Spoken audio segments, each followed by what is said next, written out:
Welcome TV. Welcome TV. Vous informer, c'est notre devoir. Welcome TV.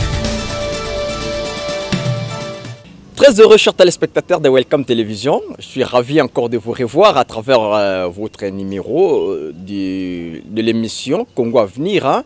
Congo Avenir, c'est votre émission qui vous donne les perspectives d'avenir à ce qui concerne la République démocratique du Congo. Aujourd'hui, chers téléspectateurs, on va essayer un peu de parler ou de vous montrer ce qui a été l'intégralité de la marche pacifique qui a été organisée par la coordination de laïcs chrétiens. Et puis, aujourd'hui, chers téléspectateurs, on a essayé un peu de mettre un mot là-dessus, parce qu'on avait un peu laissé le temps par rapport à Bandeko Moussus Oyo Basala Kibongo, reportage na bango pe sur événement Owana. Tout le qui ont tant total la Bandeko Ndenge Basala Ki, Basala Ki Musala Bango, Malamu Kitoko Makasi, Nazo remercier Bango. Et puis, Bissou Betoye, sous une force détail, peut-être Oyo, moi, particularité, Mike, O Bandeko Ba, Meka qui un peu koskivé, mais Bissou Lotoye, n'a une force détail. Dès au cours de l'émission Oyo, beaucoup à la Bongo. Informé convenablement par rapport à Oeleka Kibongo, la marche pacifique Oana. Chers téléspectateurs, toujours le Bakaka parce que Congo Avenir, et ça Congo Avenir, émission Oyo, et ça Kolobela Congo et Avenir. Congo Oyo, te ligi Congo, et que Nebongo Liboso, Congo Moko prospère, Congo Moko debout, Congo Moko ya paix. Mais, Lelo, Namboka Namso, chers téléspectateurs, il y a des choses où ils allaient consacrer Bongo Nakati, il y a constitution, où ils allaient Bongo loi fondamentale. Par contre, Bandeko Moussousou, bazali ko mekapé ko sala kaka o ezali bongo droit na bango. Là je fais allusion à la police nationale congolaise où ezali na mission régalienne, il y a ko encadrer ba manifestants parce que bazali na mission il y a ko encadrer ba manifestants et puis mission principale là c'est sécuriser la population et leur bien.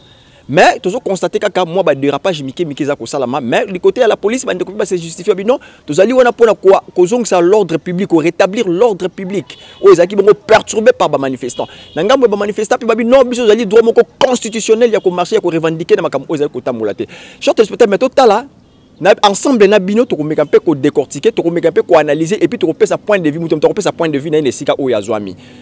Moi qui est votre humble serviteur Daoud Kouchou, j'essaie un peu de quitter quand la studio na biso climatisé, de quitter na terrain na c'est à moi na c'est à la gaz lacrymogène pour to meka un peu qu'on la qui sabilo ce qui a été l'intégrité ou la réalité ya marche pacifique Oana par rapport to contrairement na ba oyo mususu baza ko lo babilo ko mususu o ezali esengelte journaliste ils a pu quitter sur terrain aux yeux pilipi la gaz lacrymogène là tu auras une bonne information par rapport aux gens qui restent dans les studios, qui restent dans leur bureau climatisé et on les amène les informations de seconde main.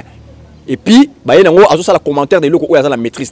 Mais moi, votre humble serviteur Daoud Kouchou, sans fausse modestie, j'ai été sur le terrain, na kitaki na terrain, na zo qui peut pilipi ya lacrymogène, juste pour nous apporter une information ya kitoko. Donc on a soki nazali na complicité avec Marquis Moula qui est à la réalisation, Moudialissi j'aime bien l'appeler comme ça. Donc on a côté à régie. Total élément moko oyo et puis tu reçois juste après tu continues parce que là on a une force détail. C'est parti de l'autre côté de la régie si je suis en complicité avec Marquis Moula qui est de l'autre côté de Ban Vitré. C'est parti. Welcome TV. Welcome TV.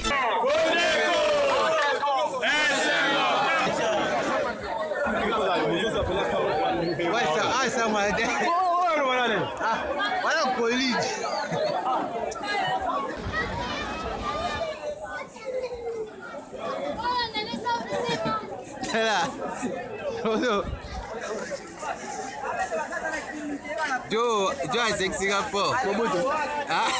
Momoto is in Singapore.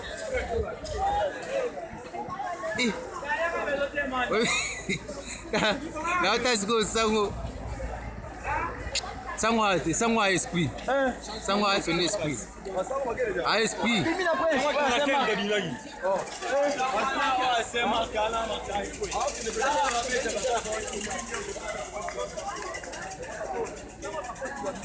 Ouais, sango.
Welcome TV.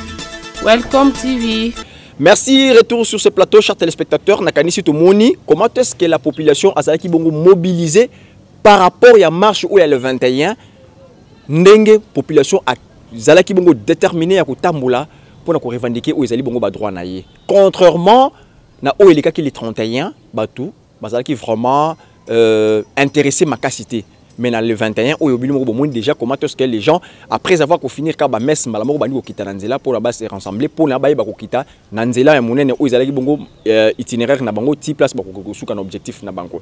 Mais chers téléspectateurs, tout ça, il y a analyse par rapport à l'image autosaki, par rapport à Moussala autosaki la Kibino. Aujourd'hui, nous sommes un peu éclairés, nous sommes un peu dérangés de constater que des paisibles citoyens, au bazako tamboula bongo, maboko polele nanze mukaka na monoko mais force ya police aye pour a disperser bango na force moko excessif avec une force excessive. Chers téléspectateurs, je dis biso tozo ko lobakaka oyo ezaki bongo musala to salaki o ezaki na terrain, on commente rien, on n'ajoute rien parce que quelque part dans le journalisme les faits sont sacrés mais les commentaires sont libres. Nous commentons par rapport aux faits, par rapport aux images que nous avons. Nakanisi, tu as sous côté à régie, total comment est-ce que les marchands, et puis la police a réprimé aux qui marchent pacifiques, il y a coordination laïque, balobi que les ali droit constitutionnel, il y a revendiquer les droits na bango sur malamuté, mais total le police a possédé qui. Et puis police nanga mounaye a lobby les sous-souké pour rétablir l'ordre public.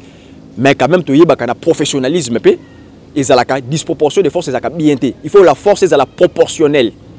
Mais, comment est-ce que la population est menue, comment est-ce qu'ils ont été réprimés? C'est parti et on revient juste après. Welcome TV. Welcome TV.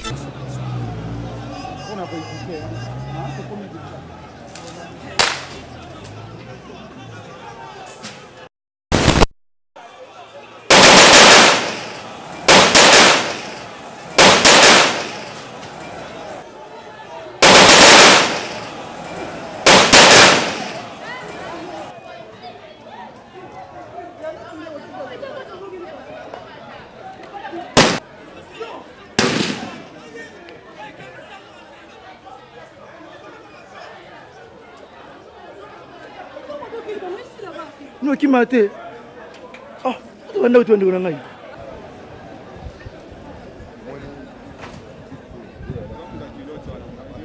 Là, je suis déjà.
Nendaku, toza benemi de boke nendaku,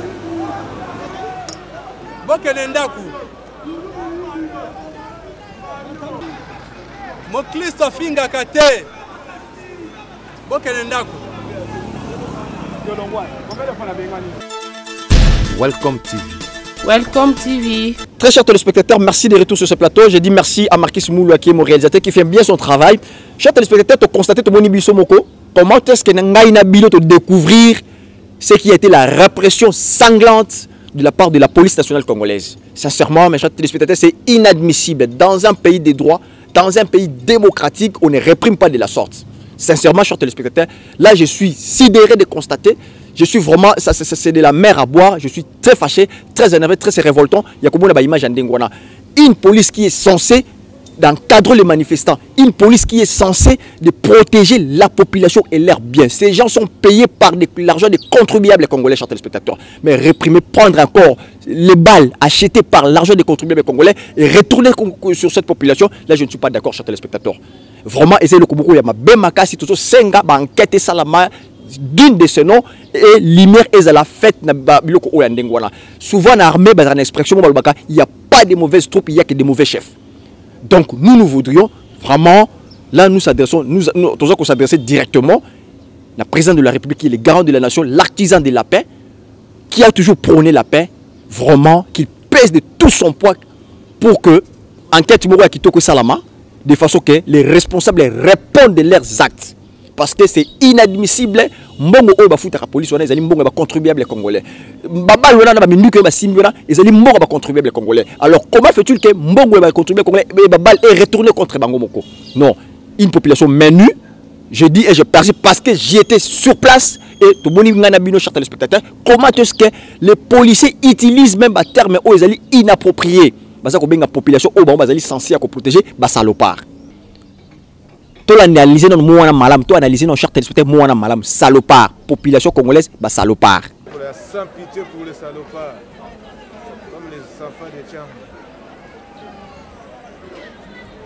Sans pitié pour les salopards, sans pitié pour les salopards, sans pitié pour les salopards, comme les enfants de Tcham. Yo, là.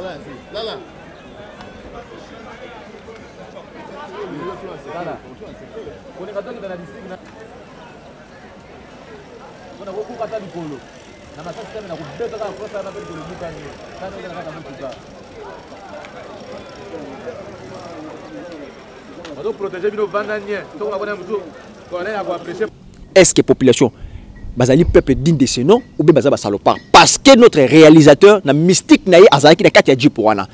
To la na expression o malam. Azaki na kati ya jipoana o police azaki ko sa musala nango. Il y a répression sanglante. Est-ce que c'est correct? Est-ce que c'est normal? Nous demandons de l'autre côté de la hiérarchie policière que les enquêtes soient faites, rétablir ma responsabilité et que ça la bien pour la paix et pour la quiétude. Parce que nous voulons que la paix. Chers téléspectateurs, merci beaucoup d'être toujours en haut. Ezaki Moussala Makasi, ça nous a pris toute la journée. Ibika Pene Melama, Binal Fort Pene Melama pour ne pas faire la publicité. Parce que nous autres, Boujaki, tout ça qui sortirait pour nous couvrir l'événement au lieu. Tous on a ce côté à régie, total la sur deuxième image ou troisième image, il y a émission Nabiso. Et puis tout on a juste pour te commenter ensemble. C'est parti de l'autre côté de la régie si je suis en complicité. Welcome TV. Welcome TV.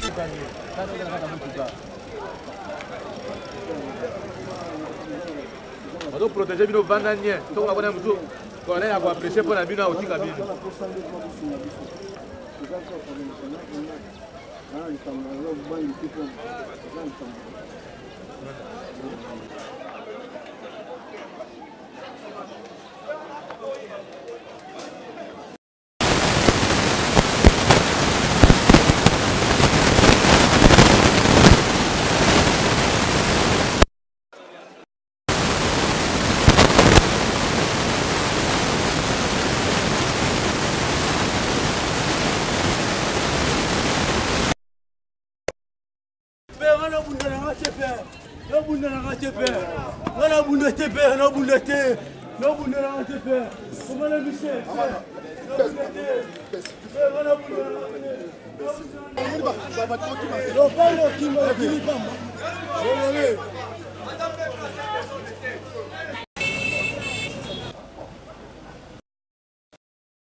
Welcome TV. Welcome TV. Retour sur ce plateau, chers téléspectateurs. Vraiment, ils allaient participer Mawa. Ils allaient surtout, chers téléspectateurs, la République démocratique du Congo, notre cher beau pays. Chers téléspectateurs, ils allaient par hasard que Nzamba Kelaki sont congolais. Ils allaient par hasard que Nzamba Kelaki sont unions sur Zanakati Yamboka pour servir biso ba congolais. Mais lélo, nous vivons dans un pays oyo collier comme en panne. Na kin to kuma na système jargon mo bima na Kinshasa wa délestage. Ba para balé na tongo, bana balé na soir. Bana balé na tongo, ba para balé na soir. Et lélo éducation ko tant que ça bane comme luxure. Ce n'est plus une nécessité. Et qui ta phase il y a nécessité et comment phase il y a luxure. Lélo au souhait de santé comme luxure. Les Congolais meurent de la malaria, autrement dit paludisme, au koufi. Parce que tu n'as pas moins d'un euro, il y a somba aspirine, tu somba kininwana. Congolais a niveau, azali rabaisser un niveau ouana. Mais pays moko potentiellement scandale géologique.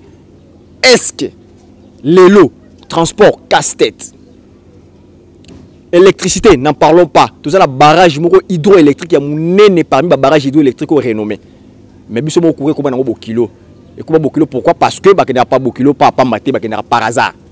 Donc rare occasionnellement. Ne courant pas comme un beau kilo. Et comme un normal. So courir yé le lot avant hein. Eh si héros courir on est quitté. Où en sommes-nous, chers téléspectateurs? Est-ce que bandeko wana ou baza ko manifester coordination chrétien laïque? Est-ce qu'ils n'ont pas raison? Est-ce qu'ils ont raison de manifester ou bien ils ont tort? La réponse est à vous, chers téléspectateurs. Est-ce que la police, la mission il y a qu'on rétablir l'ordre public? Est-ce qu'il a raison ou bien il a tort? C'est à vous de répondre, chers téléspectateurs. Vraiment, comme on a dit que Oyo, et ça la passe. Maintenant, tu peux si combattre raison. Nandenge, ba revendiquer kabatro na bako parce que di moins bango, bande ko combattre on va aller repentir à travers le monde. Na l'espace où ba zoami, quand même vie sociale les alliés normales, les correct. Mais souci ya bandeko ne ba revendiquer ka. Mais biso auto za ko vivre lango na kati. Donc bandeko, musa na bino les alliés vraiment justifié parce que baza ko bouda combat moko noble. Donc ce qui se passe à la République démocratique du Congo, chers téléspectateurs, ils ont mawa. Na kati ya musala na biso za ko sala, voire même parce que chers téléspectateurs, je vous assure, tout ça la musala on a ba risque ebelé. Tout ça en Afrique, tout ça dans pays moko ya tiers monde où le matériel les alliés extrêmement difficile. Donc kaka bilo bande ko za kuna libana na poto di bosunga biso na ba caméra, kaka bilo za kuna libana na poto di bosunga biso na ba micro tout ça la kawa, mais la police a osé ko arracher biso caméra pe a pandi yango. Pour arrêter biso tout ça la musala biso malamuté. Nous ne sommes pas des politiques. Nous ne sommes pas je ne sais pas moi des manifestants. Nous ne sommes que des journalistes qui font leur travail au quotidien. C'est ça que nous avons fait, que notre travail, répondre à notre obligation. Bazu caméra na biso ba pandi yango. Comme ça musala na biso dans souci tout dans respect à téléspectateurs autopé sakabido, to bimisi téléphone, to continuer quand même musala na biso. C'est là et empêcher qui biso to continuer objectif de biso to continuer musala na biso. Ndé beaucoup mona décalage ya ba image yo, parce que cette fois-ci ba image to proposer biso, ils ont une image à téléphone. O ezaki bongo na côté ya Changu, na paroisse Saint-Marc. Tant que bango za kobima wa ba buti biso déjà caméra ba côté ya ba niveau pour ma tété nde to yé quand même ndengwala to quand même téléphone to zaki nango to continuer musala pour le respect ba téléspectateurs ya to lancer appel na bilo bande ko tala biso oyo ko toucher soit raison c'est la caméra ba panzaki parce que to ba difficulté makasi pour ko tourner ba bilo ko ba reportage sur terrain atteindre biso caméra et ça biso vraiment bien. C'est parti de l'autre côté de la régie bon mon a siko ndenge abe koko oya bimaki lisusu na ba manifestant après messe. Et la police n'est pas toujours embrayé. Et on revient juste après. Welcome TV. Welcome TV.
Welcome TV. Welcome TV. Merci chers téléspectateurs, je suis vraiment très heureux à présenter une émission Oyo. Nakanisi Tomoni Bisomoko, non comète. Vraiment, ce qui s'est passé le 21, l'intégralité de ce qui s'est passé le 21. Tu as dit à moi, il y a un moukier, tu as tout à bandeko, Bassaro Moussana Bango, ou Bassalé quand même bien, présenter, faire la ligne éditoriale, la Bango Sengaki. Mais bien vraiment, tout à l'heure, la population, tout le monde va aller au Moroté. surtout pour les fidèles téléspectateurs au Libanda, au bazan à Paris, bazan à Belgique, bazan à Londres, bazan à États-Unis, bazan un peu partout. Donc, surtout pour le respect de la bazan musique, bazan a difficulté, on a ce qui se passe sur le terrain, il y a vraiment tous ces 4 morceaux pour tout quitter l'intérieur, tout l'accès, ce qui était l'intégralité. Chers téléspectateurs, dans le même registre, la population congolaise va désarmer. Ils se sont dit que bah projeter marche sous Kalamingité dans le mois de février awa. Marche que vous allez organiser récemment, incessamment plutôt. Alors, on se pose la question. Parce que dans marche les cas qu'il y avait quand même des morts. Chers téléspectateurs, parce que tant que bamba les caméras na C, quand même tu vois que tu as la carte déjà mis les cartes moi tu sais là qui tu gardes qui et puis la carte on caméra ba panza qui na des cartes on ezaki na carte ou tu filmer qui ba mort wana. Carte on a bambi caméra pas le côté qui nango. A bambi caméra et panzani à le côté caméra qui on a carte on ezaki na carte mais tu vois tu l'acceptes ba mort parce que nous on cache rien. C'est notre travail, informer aussi la population. Un bon journaliste doit toujours travailler en faveur de la vérité. C'est ça la déontologie journalistique. Alors ba manifestant tout bandeko ba congolais ba désarmé ba lobby que ba ko projeter marche sous Kalamingité. Et lelo tout ça ko tourna lisusu. Le ministère de l'Intérieur est encadré comme manifestant. Est-ce que vous avez précaution adéquate pour que bavir au monde qui le 21 et se répéter les sous-soutés? Est-ce que bandeko ba policier ou ba futa ka bino na mbongo ba contribuable congolais? Vous avez précaution pour que les cas de Kenya, to na Limenia parce que ce que nous voyons Afghanistan coûte comme bien. Ba kundu zukuna ba Libye coûte comme bien. Nous sommes un peuple pacifique. Ce n'est pas dans nos habitudes, ce n'est pas dans nos habitudes. Donc, chers téléspectateurs, tout travail met de la main. Parce que nous, surtout, notre dénominateur commun, c'est la République démocratique du Congo. Nous avons des combattants. Des fois, nous avons pouvoir, nous avons action, nous avons bien. Ils ont un sentiment de patriotisme. Sentiment d'appartenir ensemble au Congo. Malgré bazali banda il y a batika la indifférente il y a ba manifestant il y a ba réagir saka sensibilité parce qu'ils sont congolais même s'ils ont acquis des nationalités pour des raisons d'une manière ou d'une autre mais ils sont congolais ndako longolais congolais até soit azamu luba soit azamu Congo soit azamu Swahili soit azamu ngala soit azamu tetela mutako longolais azati c'est ça il y a ba ndeko wana ba telemilaka eloko wana. Alors un grand merci à l'équipe technique qui m'avait accompagné au cours de ces numéros. Là, je vois l'ingénieur Marquis Moula à la réalisation, je vois Patrick Baba à la prise de vue, ainsi que JPS Moukoko Samba à la prise de son. Merci à Benny Diabanza, Saraya Moyo, un grand merci à Major Ekouchou de l'autre côté de la police fluviale, ainsi qu'à ma maman que j'aime bien, Maman Chouale Régine, de l'autre côté de l'Issaïdé. Je dis un grand merci à mon fils Farid Ekouchou que j'aime bien, merci à notre patron qui est le patron de Welcome Télévision, le pasteur Bienvenu Messalin. Merci à vous, patron. Merci à Blexwell Production, à la personne de Blexwell Production, à la personne de Lolingo Weye. Blexwell Production. Un grand merci à vous, Blexwell Production, Lolingo Weye. Un grand merci à Djibril Boula. Un grand merci à Saleh Saïdi de l'autre côté de Paris. Un grand merci à Fils Katé de l'autre côté de l'Inde. Un grand merci à mon papa spirituel, mon papa professionnel, à la personne de Babi Baloukouna, mais c'est propre comme j'aime bien l'appeler. Un grand merci à tous les fidèles téléspectateurs de Welcome Télévision et vous qui sommes répandus à travers le monde. Quant à moi, je vous dis au revoir et à la prochaine déjà. On atterrit en douceur. Allez, shit.